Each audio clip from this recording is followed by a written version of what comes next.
साम्राज्य, सामान्यांचा असामान्य। शासनानं आतापर्यंत SRP बसवण्यासाठी सामान्य नागरिकांना 5 वेळा मुदतवाढ दिली होती।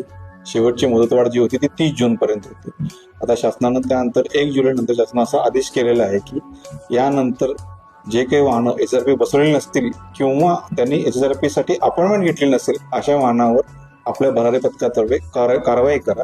तसेच जी वाहनधारक आपल्या कार्यालयात त्यांचे वाहन विकायचे असेल किंवा त्यांचं लोन उतरायचं असेल अशा कुठे सेकंड ट्रान्झॅक्शन ते येत असतील पण त्यांनी SRP बसवली नसेल किंवा अपॉइंटमेंट घेतली नसेल अशा वाहनांचं कोणतेही काम केलं जाणार नाही। 1 एप्रिल 2019 पूर्वी साधारणतः सोलापूरमध्ये 9,32,000 वाहन आहेत आणि त्यापैकी जवळपास कालपर्यंत 2,70,000 वाहनांनी SRP बसवून घेतलेले आहे। त्या व्यतिरिक्त काही वाहनांनी अपॉइंटमेंट सुद्धा घेतलेले आहे। पुढे माननीय परिवहन आयुक्त कार्यालयाने आदेश आम्हाला दिलेले आहे, त्यामुळे आमचे अधिकारी जे असतील पण त्याची कारवाई करतील।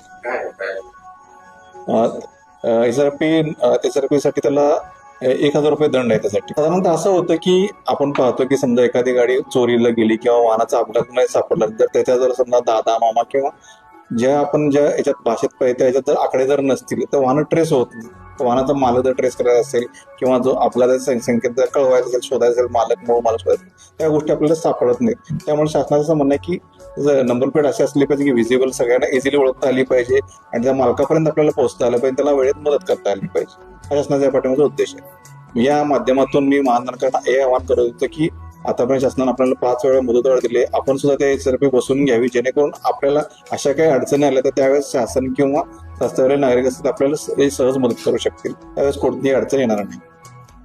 धन्यवाद।